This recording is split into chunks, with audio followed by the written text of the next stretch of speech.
Welcome to today's show, brought to you by Ensemble Block from the Box.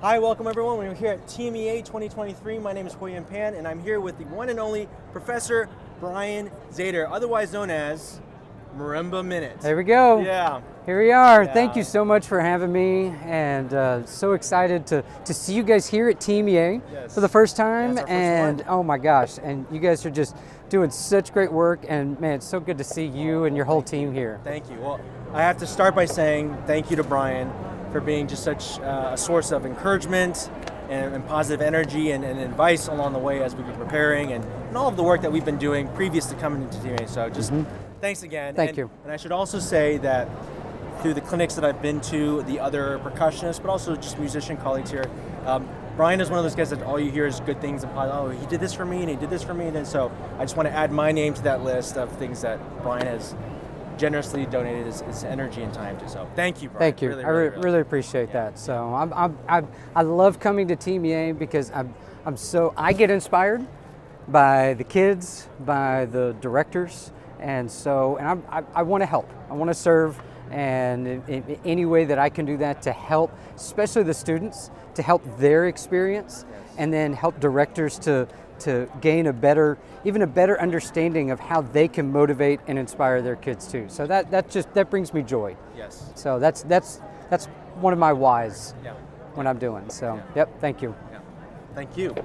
So Brian, one of your inspirations for me has been watching your videos online, especially through the pandemic and since beyond. But how did you get started in shooting your videos? Like where did Marimbaminute even come from? It's interesting. It kind of, I wanted to be out there a little bit more on social media, and I felt like I had a lot of different things going on, and with being president of PAS, and I have a couple books out there and stuff, and I'm not the best self-promoter, and so I was like, I don't want to be self-promoting with that. I want to do something that's educational. Yes. It's kind of fun, and I actually workshop some things with my students at Texas A&M-Commerce. Yes. And we talked about some different things, and we kind of created this Marimbaminute thing together, and they gave me some topic ideas, and so we started doing it, and it started kind of basic.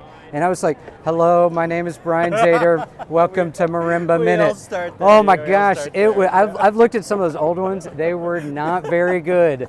And so I talked to some friends of mine, and they were like, yeah, man, you need to kind of a little bit more energy. Like, you have a lot of energy. Show that on camera. So everything's kind of evolved with some teaching videos and encouraging videos, leadership videos. And then when I go out to schools, I want to brag on those students because that's what I'm there for. I'm there for them and all the hard work that they're putting in. I want to show them, I want to tell the world about the great things that they're doing. So that's kind of how it's evolved, and I have quite a few different things. I got some cool things kind of coming up. Also, I got some new ideas. So I got some things that are coming up too. So that's kind of how it started and how it's kind of evolved as well. And did the name just kind of come up as you were doing it? Because you had different formats. Some were longer, some were shorter. But when did that name? You were taking a shower and you bumped your head and the name came to you? Or? Exactly. So I passed out. I woke up. 10 minutes later, I got it. This whole Back to the Future type of moment and everything. Marty. Yeah. So I actually got a little bit inspired by. I've been a student of leadership. And so John Maxwell was one of my first inspirations, and he has a video that comes out every day, Minute with Maxwell. And I loved the alliteration, and marimba is kind of one of my things, and so I just kind of was like, I want it to be a minute long, Marimbaminute, and it just kind of came from there. So yeah, it's worked out really well. So this is the origin story of Marimbaminute. This is what it is. So origin stories, you start with that, and now it's grown into what you see in the videos. We'll do a little compilation of it. My favorite evolution that I've seen is when you used to say it, and now when you go places, you involve the crew behind you to say it as well. That's so cool. It's almost like a game show. It's like, welcome to Marimbaminute, they're all screaming Yeah, it. So you did. it's really cool that's so great. because I want to show them off. Yes. So it's not about me, it's about those students. And I love that part of it. And it's been kind of cool because when I go to do some clinics, some of the students ask, so, Can we do the? are we doing a Marimba Minute video? I'm like, of course we are. Let's do it, man. Come on, let's Yes, go. yeah, here we That's go. pretty cool. It's becoming a thing. So, one of the things that you're also known for is your path and your expertise in traditional Japanese marimba and contemporary Japanese marimba literature. Can you take us back to how that even started for you? Because like we're Texas guys, we grew up in Texas, and the next thing you know, like you're in Japan. Like, how does someone do that? So when I was a student, I did my undergrad at Baylor University under Dr. Larry Van Laningham, and he knew Keiko Abe from when she really kind of started in the late 60s and into the 70s. They met, they became friends, and so she came and did a clinic. I played for her, and she actually said, yes, I would accept you as one of my students. And so then I went to Japan, studied there for 8 months with Keiko. I played almost every one of her pieces. I would have one lesson a week. I learned a piece a week. So I learned about 22, 23 pieces of music over about 8 months' time. Her pieces, some of the traditional Japanese pieces, and she introduced me to quite a few different composers. Minoru Miki was one of them. And so we created a really great bond and friendship. And so I went to some of his concerts and everything. And so I did everything, I soaked up everything I could from Keiko. Then I also did that with Minoru Miki. Can you share with the audience, for those of you who may not recognize the name, but they would recognize his pieces, not only in the percussion realm, but in the music realm? Minoru Miki is one of the titans, but what are some of the percussion pieces that the high schoolers or college students might recognize? So with Minoru Miki, I think the most popular one is Marimba Spiritual. And so it's marimba solo with 3 percussionists. The first half is kind of slow, ethereal, really cool colors, but then the second half is just like, go. Yeah. I mean, it is like energy driving and traditional Japanese instruments for the percussion parts, and the marimba solo is just really fun. And so there's a musical blast. So it was in the late 90s, and they used Marimba Spiritual for one of their pieces. Yeah, you might remember those videos and seeing the guys jump on stage. Jumping up and all around and everything. So so that made it really, really popular. Yes. So that's probably his most famous piece with ensemble and everything. So you went to the concerts and then you started to see other music that he was writing, Yes. not for percussion. So I went to one of his concerts and there was a koto orchestra. And if you don't know it, koto is a Japanese string instrument. It's about 6 feet long and there's strings attached from one end to the other. There's little bridges underneath it you can move and adjust the pitches. And so players have picks on the fingers and thumbs, and so they pick here, can pluck there, and then they bend the pitch on the other side of the bridge. And it was an orchestra of like 60 different sized kotos. I was mesmerized. And so I went to this concert, and then a couple weeks later I met Minoru Miki at his house. We had lunch and everything, and I told him. Became best friends, basically. We did actually become pretty good friends. I was like, this is Minoru Miki, what's happening? And so I told him, I was like, the whole time you were playing, and his orchestra was playing, I kept thinking that instrument and that music would sound beautiful on marimba. He said, oh, that's a great idea. Here's my koto music. And he gave me his Cassiopeia Marimbana, which is a koto quintet, and I arranged that many years ago for a concert we did in 2006 at PASIC. Marimba quintet that is just gorgeous. And then he also gave me his Ballads for Koto solo book. And it has 20 solos for koto solo. And he said, Brian, this would sound great on marimba. And so then I started working on it. Blessing direct from the source. Blessing direct from the source. And so I arranged 2 of them and performed them, recorded them. What year is this now? This was 1999. Okay. So I did that. Yes. And he invited me to be one of his guest artists for his music festival in Japan in 2009. And so I had 2 of the pieces arranged. And so I went there and I knew I was going to play these pieces. And so there was a dress rehearsal.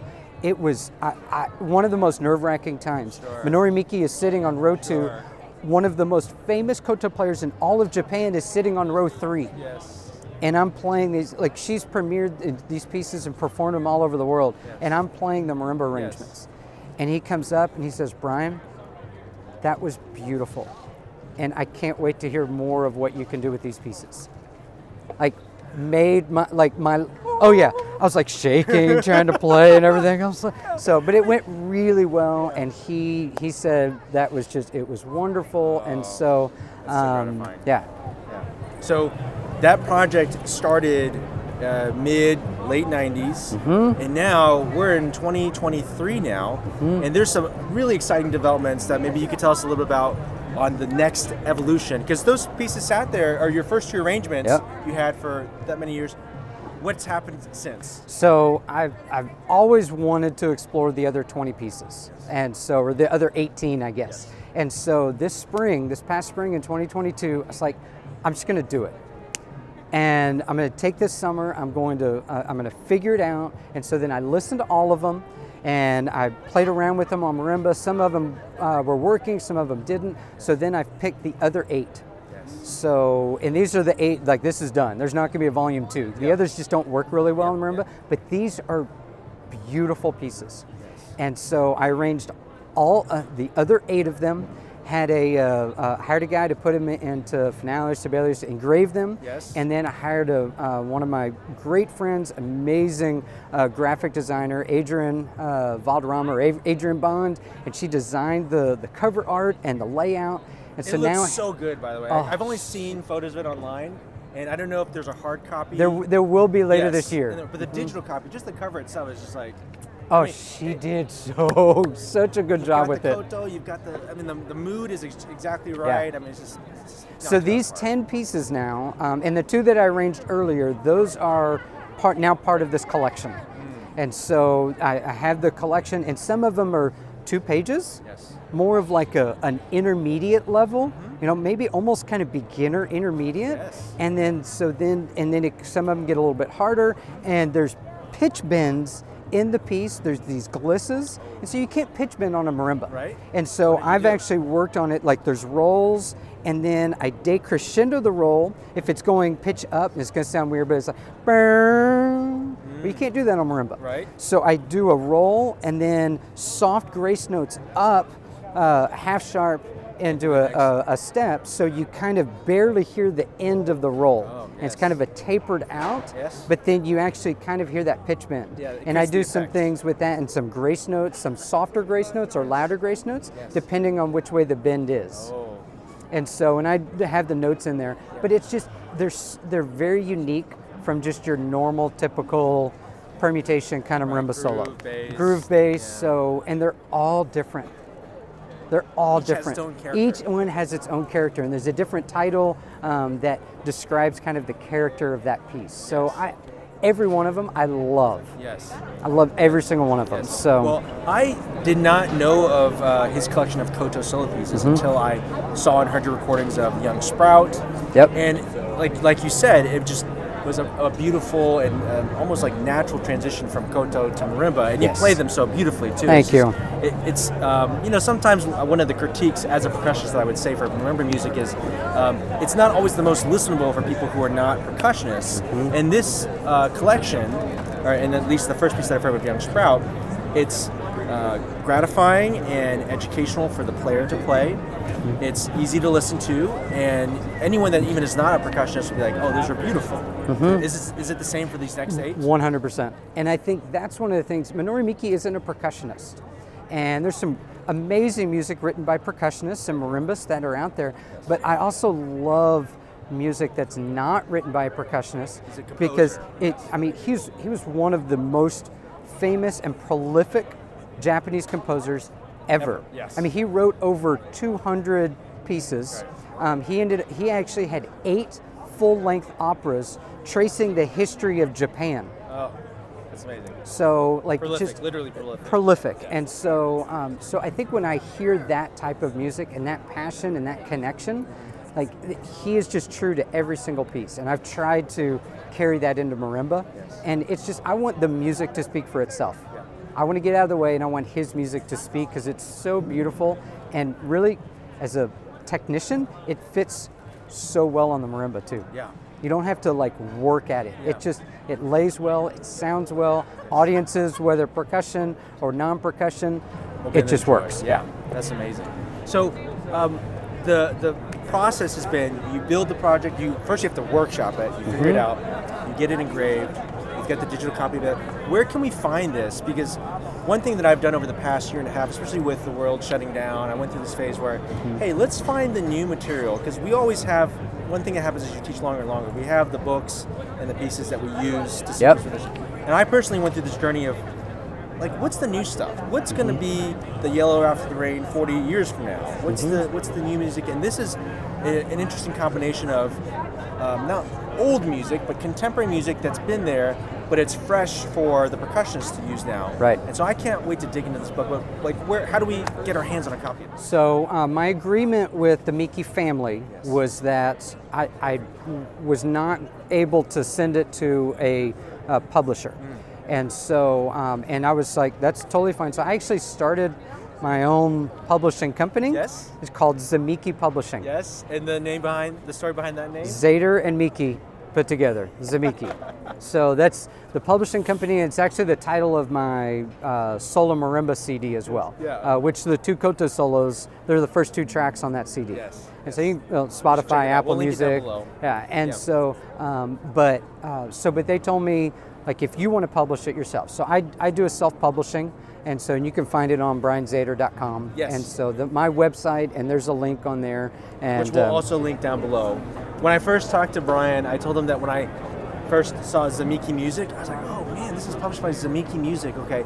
And in my mind, I pictured this like old Asian grandpa in a village in Japan somewhere, hand pressing, the engraving of the music. That's awesome. Zamiki Music, Brian, so yeah. Yeah, no, it's Zator and Miki. So, because I mean, really, it's just I just published the Minori Miki music that he gave me, and actually back in 2004 and 5, I engraved a lot of his music and have that, like, there's some percussion ensemble, like quartets, like beginning level, intermediate level that are on there, and you can find that. Now you can find the koto solos. So it's really just a way to get Minori Miki's music out there to the public for people to play. Amazing. Yeah. So you have recordings of the first two. Any plans for the 3 through 10? Absolutely. So it's gonna be some of me, potentially some of my colleagues that work with me at A&M-Commerce, potentially some of my students as well. I do actually have one of my students that played one that's out there, and then some of my friends. There's a great recording, Jingpeng Fang, or David Fang. He has a recording of one of the two mallet pieces. Oh my gosh. I was like, Kills it. yes, I'm glad you did that, because you played it a whole lot better than what I did. It's amazing. So a little bit of some different people that are going to be part of the process, and I will record some of them as well. Yes. So that's kind of how I'm going to put all 10 of them out there. Amazing. Well, one of your superpowers, Brian, is you're a super connector. You bring people together. You've got these big visions, and you're able to gather people together and mobilize them against a unified project. So congratulations on pushing it over the finish line. I know it's like, to have a passion project, and you see the final book, but what people don't see is you 2 o'clock in the morning behind your computer in the marimba in the shed, working it out and getting it to this point. So huge congratulations. Thank you so much. Thank you so much. Thank you for everything you've done. And to find out more information, where should we find you, and how can we find you online? So I'm on social media, so Instagram, Facebook, right now just at Brian Zator. And that's probably the quickest way right now. But then also brianzator.com. And then I'm the Director of Percussion at Texas A&M-Commerce, so you can go to the A&M-Commerce website, find me there, and then connect with me, and then let's make something happen. Okay. All right. Well, you heard it, guys. Thank you so much for checking this out. For more information on all Brian's links and the events that he's coming up, check the description down below. Brian, thanks again for coming by, and thanks for everything that you're doing to help us. Thank you so much. So proud of you guys and everything. I'm so honored to be a part of Ensemble Block as well, and so look forward to some future projects down the road, and even all the stuff that we have now. So excited. Thank you so much. Absolutely. Thanks. Bye, everyone. Bye-bye.